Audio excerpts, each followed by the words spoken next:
Hello and welcome to the 5th lesson in Class 5. This is our AQS Let's Quilt Beginner Series with Bonnie, and we're working on our applique and ruching class. Well, so you can see I have things spread out here on the table. Everything from my block that I've been working on, and I have the leaves on there. They're not all sewn on yet, but we'll get there. I used a glue stick and glued them in place so that I'd have them all ready to go when I'm ready to sit down to applique. My flowers are all done except one, and I want to show you something on that small flower.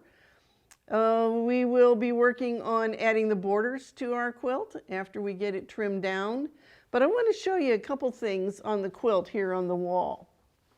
We have added, on this quilt, the background is an off-white, and I've added a floater border here to make the whole design on the inside float.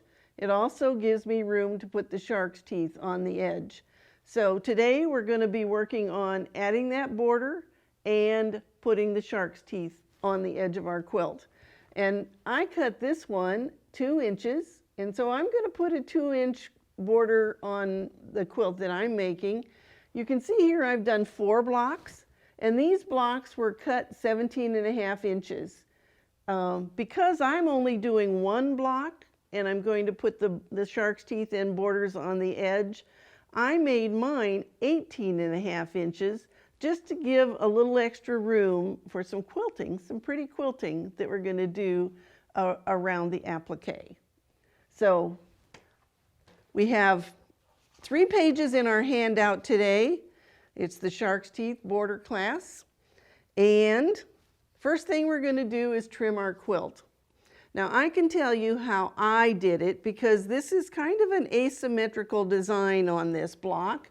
Is I took my full pattern and laid it over the design, and then I marked both my vertical and horizontal lines so that I had something to measure from.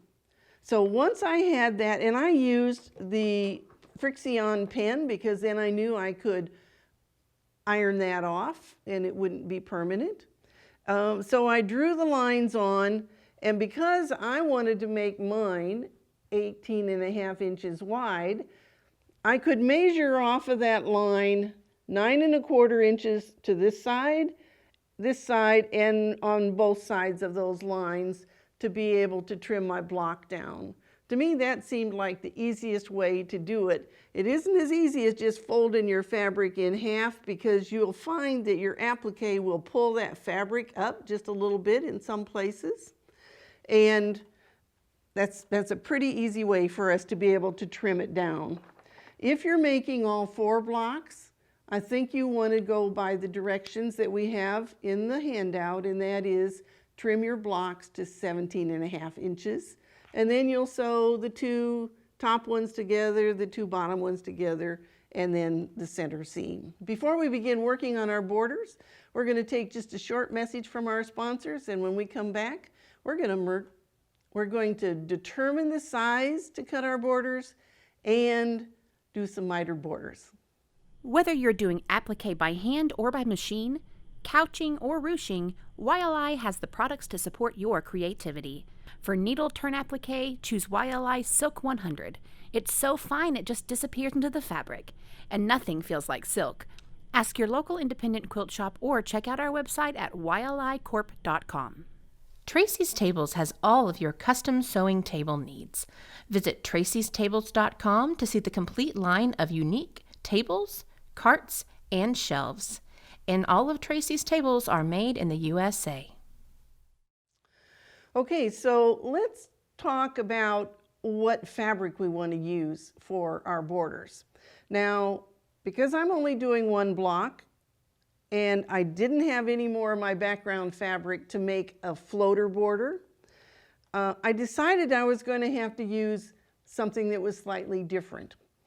And the other thing I had to remember is that the shark's teeth are going to sit at the edge of that border. So, you know, I don't use my color wheel a lot, but recently on Facebook, I've noticed quite a few people posting a quilt with like 3 different borders that they're trying to choose from. And so I just want to give you a little tip on how the color wheel could help you with that. Now, you know I had the blue-green and blues and greens and kind of golds in my stems. And I did leaves in all different colors on purpose. And then these are the different flower colors that I've chosen. And you can see that I have a lot of gold, I have a lot of red-orange. So I went to my color wheel, and here's red-orange. Directly across from red-orange is blue-green. Well, I went to my stash to see what did I have in blue-green. Well, all right, so let's just move this out of the way here for a minute. I decided that I would go just a little bit darker for the floater border. And then I went ahead and I cut my 4 borders for the outside edge. And darn, don't you know, I didn't have enough fabric left of that piece of fabric. So I went looking for another blue-green fabric. But I brought this one out because this is one that I pulled initially. And if you look at the difference in the value of this one and the value of that one, I decided this wasn't a good option. So we're just going to get rid of that one. So then my floater border is going to be this tan, and I think it kind of looks woodsy, kind of like tree bark, sticks. And so going with the colors that I've used in my quilt block, I think that's a good choice. And then the shark's teeth are going to be this lighter teal, and the outside edge will be the darker teal. So if you're ever in a quandary of what color to choose, pull out that color wheel. And if this had been yellow, had been one of my predominant colors, then I probably would have picked something in a blue-violet. You know, one of the things that happens when you take red, orange, and blue-green and you put those together, you're going to end up with some shade of brown. And it won't make any difference which 2 of these colors that you do that with. So that was one reason why I chose the kind of brown, light brown color for the floater border. So just a little tip, having a color wheel around maybe will solve your dilemma, and you'll know exactly which color to put on your quilt. Okay, so let's figure out what size we cut these borders. We're going to do a mitered corner on this quilt. So the first thing we have to do is measure the width of our quilt. And you know, anytime that we're trying to figure, we're in what I call the design phase, you're going to work with finished numbers. So if you look at your chart, you'll see that I've done a little formula here for you to calculate how big to cut those borders. All right, so my quilt was 18 inches. And then you want to have 2 times the finished width of the border. And so here's my quilt, and I'm going to add 1 border and 2 borders. So I'm going to cut those, I want those to finish 2 inches. So I'm going to go 2 times 2, so I'm going to add on 4 inches to that 18. So now we're at 22. And last but not least, we're going to add on seam allowances. And I'm going to add on 1 inch for seam allowances. So I cut my border strips 23 inches, and the width is going to be 2 finish, so I have to cut it 2.5 inches. So my strips are 2.5 inches by 23. So now you're going to cut 4 borders, all that same width. Now, if this was a rectangular quilt, you would do this formula for both directions, both for the horizontal sides and the vertical top and bottom. All right? So how do we sew it onto our quilt now? I've already pre-sewn my borders on here to save us a little bit of time here in class today.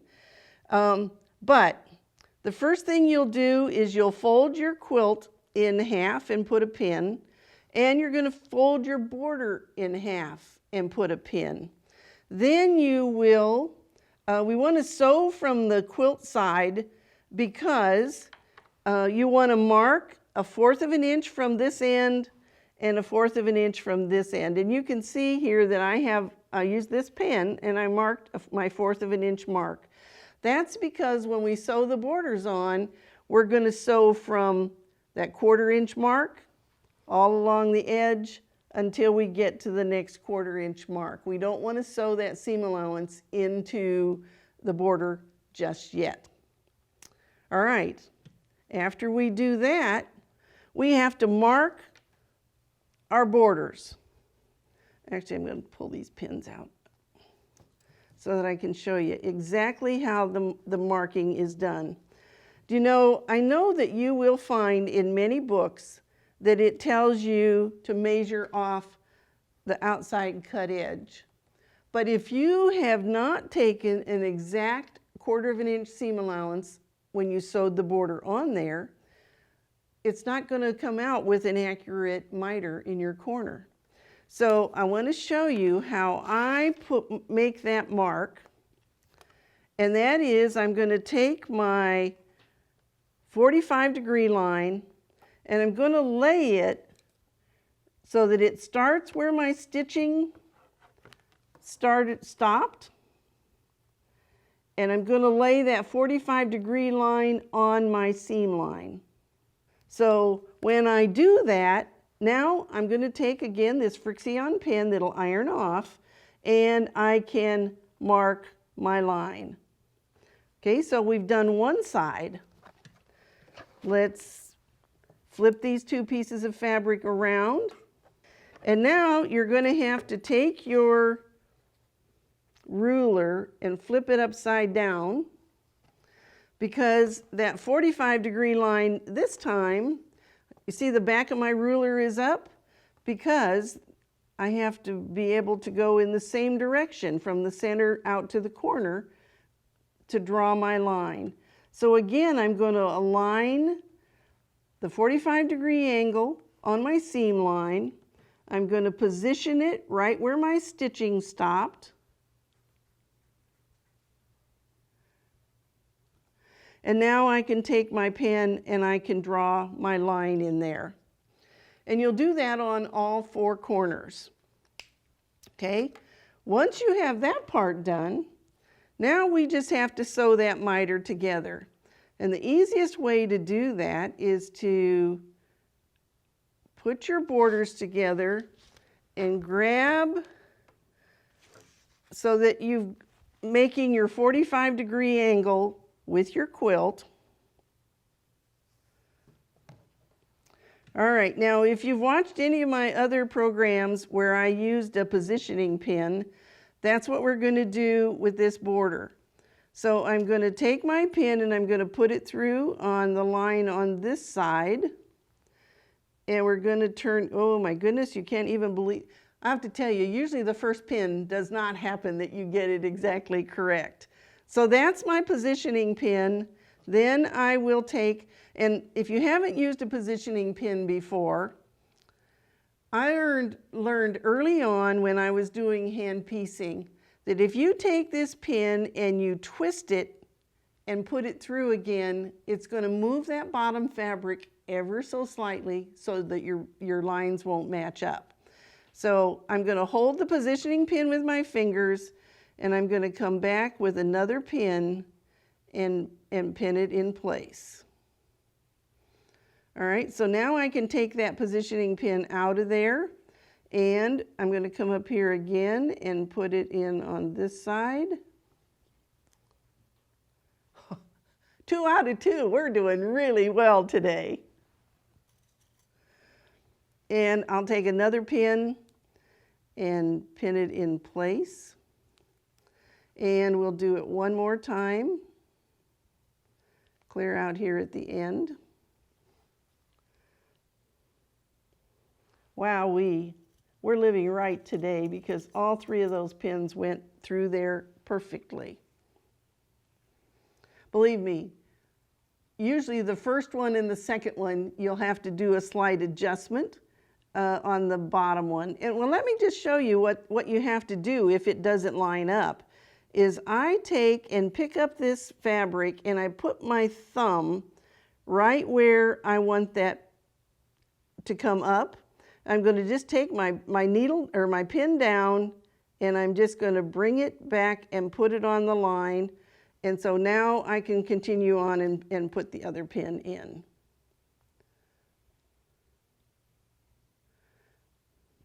Okay, so once you've done that, now we're ready to take this to the sewing machine.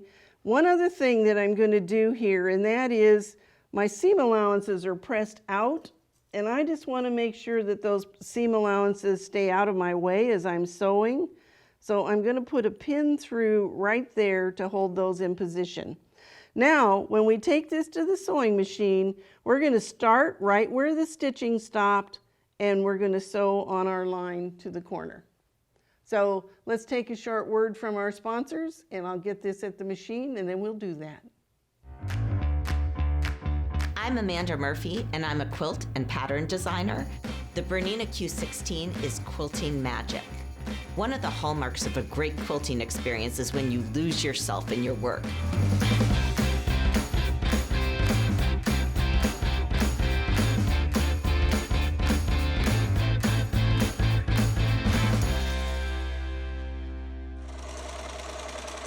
Bernina, made to create. The secret to every great project is great lighting. You can have beautiful fabric, the best threads, but if you can't see what you are sewing, we all know what will happen. Vivilux lights and lasers are the only lights made by quilters for quilters. Look for Vivilux lights and lasers at your favorite independent sewing and quilt shop or online. Okay, so now I brought it over here to the machine, and I have put my needle in right at the spot right here where the stitching starts and stops. And so now we will just sew on our line.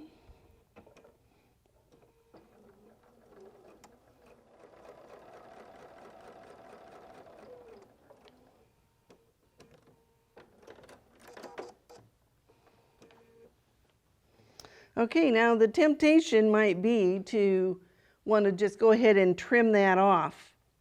But before we do that, we're going to open it up. And here's what we want to check, is that you want to make sure there is not a hole right here where those two seams come together. So once you've done that, the next thing I would do is turn it around here, and we're just going to do a press. And again, I'm doing this before I trim it off.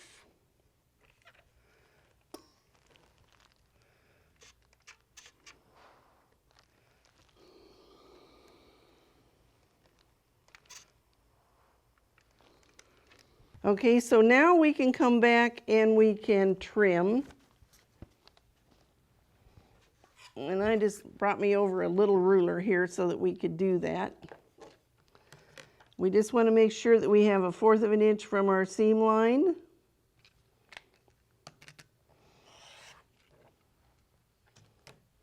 And I had already sewn the opposite corner.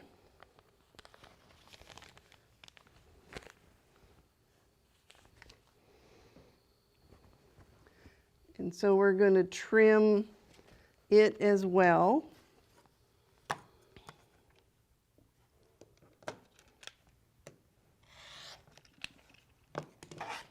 All right, so now we have all 4 borders sewn on the quilt. Now, the next thing that we need to do is start to work on our shark's teeth. And again, we're going to have to measure. Now, one of the easiest ways to measure your quilt to make sure the top and the middle and the bottom are all the same size is to just fold the top and the bottom up to the middle. If any one of those sticks out, then you know you need to maybe go back and check your miter. You want to make sure that your corner is square. I've already trimmed all of these corners. so that I know that I've got a 90-degree angle there. And so whatever this measures across here, and mine measures 22.5 inches. All right, so to be able to determine what size to cut the strips for the shark's teeth, we need to know the finished width of our quilt. So the first thing I'm going to do is I'm going to lay my adding machine tape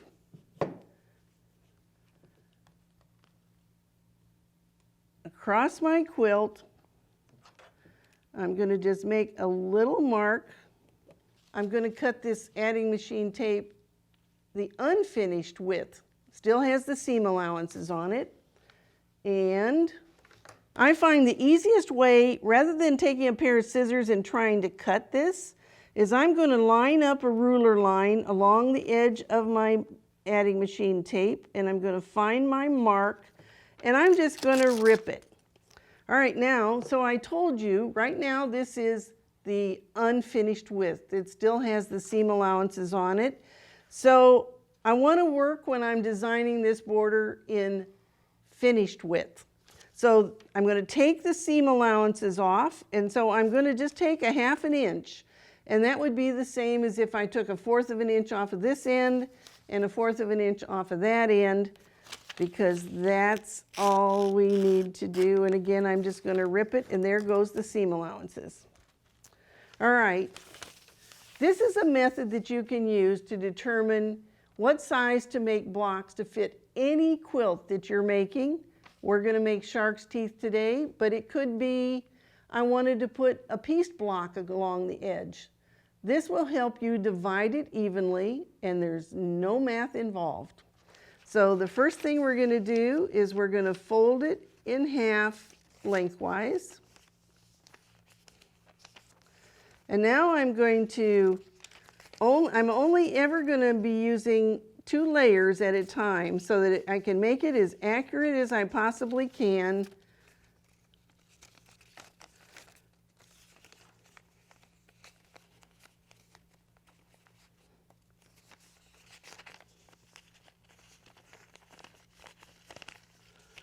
Okay, so I'm just going to keep folding now.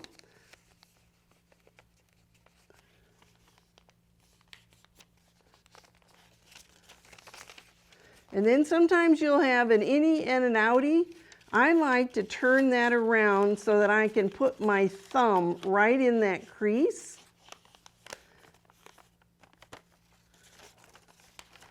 You'll see me, I flip it around every time so that my thumb can go, and I'm aligning it with my finger, and now I'm going to crease.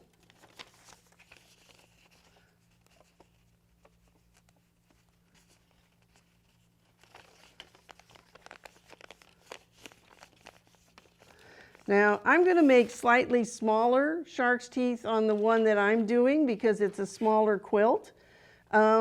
This looks like it might have been about the size that I used on the red and white quilt. So I'm going to continue folding one more time. Sometimes you'll have 2 outies, and I'll just align those and hold it with my finger so I can reach underneath and crease.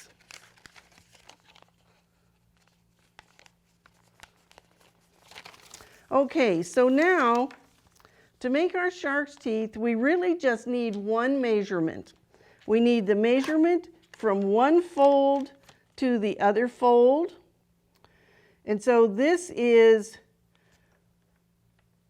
1 3/8. Okay, so that would be the bottom of my shark's tooth. We're going to have to cut a piece of fabric that we can fold in half to make it, so we have to add on seam allowances. So if this was 1 3/8 and I add on 4/8, I need to cut my strip 1 7/8 inches wide. And I've already done that. And so now I have a strip, my strips are cut 1 7/8 inches wide.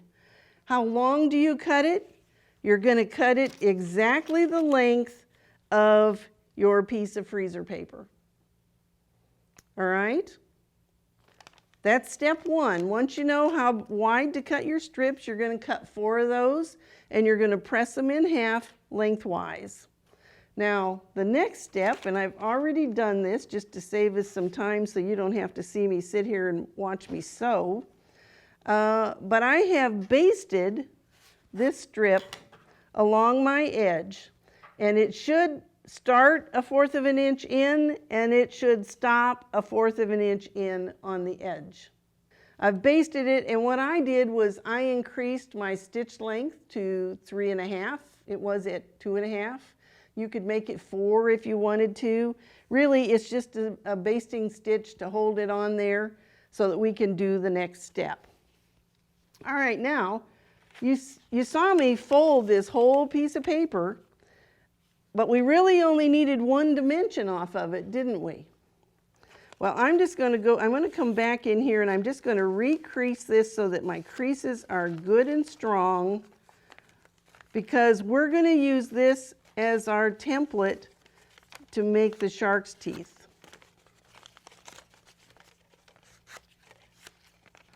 You know what? While I finish this up, we'll take a short word from our sponsors and we'll be right back, and then we're going to make shark's teeth on the edge of this quilt.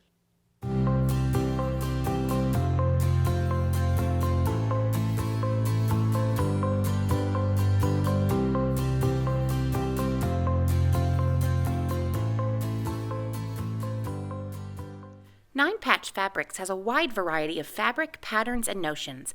We offer quilt store quality fabric from manufacturers such as Moda, Robert Kaufman, Island Batik, and more. Nine Patch Fabrics also features a variety of notions, including creative grids, rulers, sew line marking tools, and more. Visit Nine Patch Fabrics at ninepatchfabrics.com. Okay, so now we're ready to go to the next step. I'm going to insert my paper pattern right in here underneath that strip I just basted on. And I'm going to pin it in place, just to hold it, because I'm going to be moving it a little bit here. And so now you're just going to slide it right underneath there.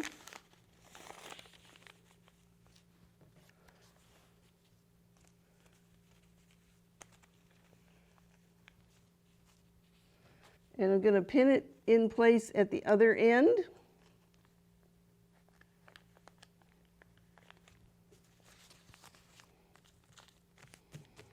Okay, so now this is our measuring tool.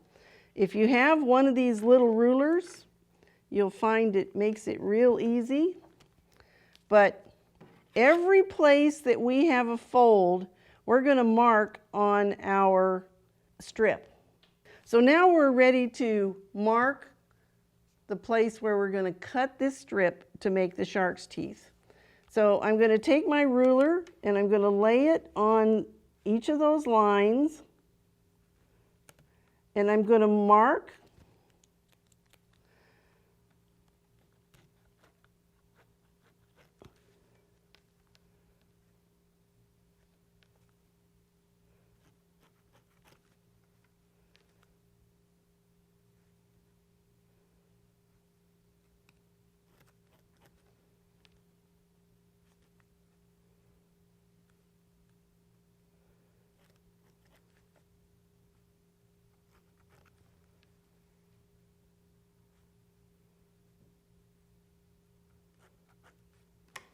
Okay, so now once I have that marked, I can get rid of that paper. It has served its purpose.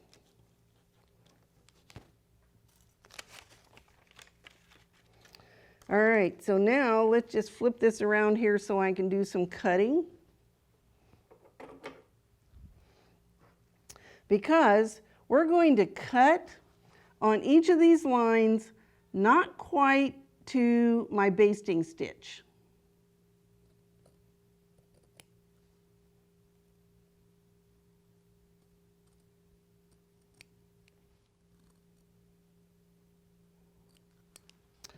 Okay, now I have those all clipped, and so this will be the easiest thing that you're going to do today. All we're going to do is we're going to take, we have a raw edge on both sides, don't we? So we know we have to fold it in, and it'll have to be appliqued down. So I'm going to take and fold one side into the center and fold the other side into the center. And you're going to need to press this, but I find if we just use a little bit of glue stick and we put it right there in the center, you can fold it in and you can fold it in. And now this is good TV work, because if you just hold that in your fingers for just a little bit, that glue will stick and you can move on to the next one. So it doesn't take very long for it to just stick enough for you. Well, and if it doesn't, you just go add a little bit more glue stick to it. And if you use the glue stick, then when you get them all done, then you can take it to the iron and press it really good. So again, I'm just going to put some glue stick here on the back side. We're going to fold it into the center and fold it into the center. And do you see that beautiful sharp point that we get when we do that? Okay, so once we've finished with that, all we need to do is to bring it back over here to the iron.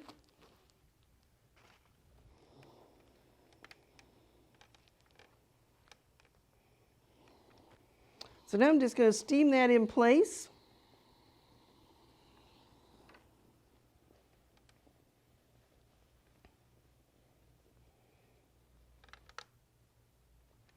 All right, so now you can see one edge of my shark's teeth is all finished. Now, to stitch those down, you can do it by hand, just using your applique stitch. Or I've had other students who did it with their sewing machine with a narrow blind stitch. And boy, that goes really fast. So if you like to do it quickly, the machine stitching will hold that down perfectly.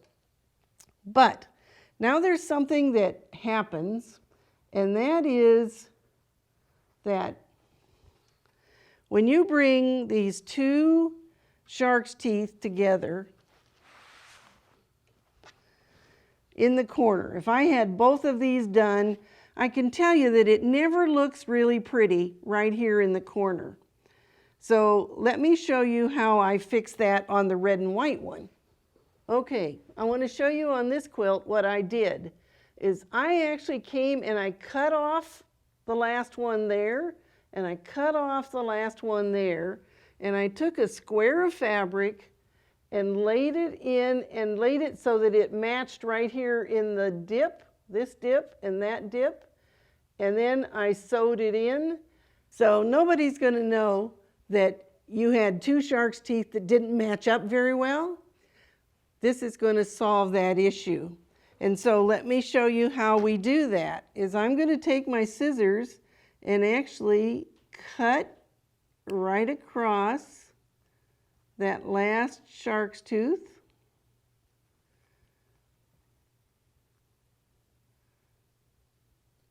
Right there. And then I would take out these stitches and just remove that all together. Then I can take, and however big you need to cut this, you just need to measure from here to the corner, and then I just add an inch to my dimension, at least an inch, because you're making a half square triangle. But I'm going to lay it in here so that it would cross right there, and on this side it would cross right there, and I would turn this over and base that in. And then when you do your applique stitch, you'll applique right around this shark's tooth, come across over here, then you're going to go ahead and do the next shark's tooth. So that's how easy it is to make a shark's tooth border on your quilt. So we would add these strips on all four sides, and then we would have a beautiful frame around our quilt. That's all for today's lesson. Next time we'll be adding the outside border and finishing up our quilt. Before you go though, be sure that you go register at quiltweek.com/letsquilt. Our sponsors have provided some wonderful prizes and somebody's going to win them, but you need to go register to do that. We have a very special offer from Bernina of America. If at the end of this program and within the 30 days following that, you decide that you want to buy a Bernina machine, any Bernina machine or Bernette that is of $1,000 or more, you can get a $100 rebate. In the description of this class, you will find a link that will let you email me. You'll have to request the coupon to be able to do that. And after you've purchased your machine, you'll need to document where you bought it, the date you bought it. It will have the date of this program on it so that they can make sure that it was within 30 days. And I will mail you a coupon from Bernina, and you'll need to complete that coupon and mail it directly to Bernina. It had nothing to do with your dealer. This is all a special reward from Bernina. And you'll get a $100 rebate back on your purchase. So if you like this Bernina 770 that I've been using or any other Bernina machine, go to your dealer, test them out, test drive all of them because they all have different features. And this one is particularly made for quilters, but maybe you're a sewer and don't need all the bells and whistles this one has. I personally sew on the Bernina 880. I also have a 1650, so I've had Berninas for a long time. I am a Bernina brand ambassador, which lets me offer this rebate to you. So go check out those Bernina sewing machines. Send me an email and request the coupon. I'll be happy to mail it to you, and you'll get $100 back directly from Bernina. Also, if you're not yet an AQS member, members get 6 issues of American Quilters Magazine, and our AQS members always get a 20% discount just because you're a member of AQS. We'll see you next time, and we'll finish up this quilt with our last border and the very finishing touches.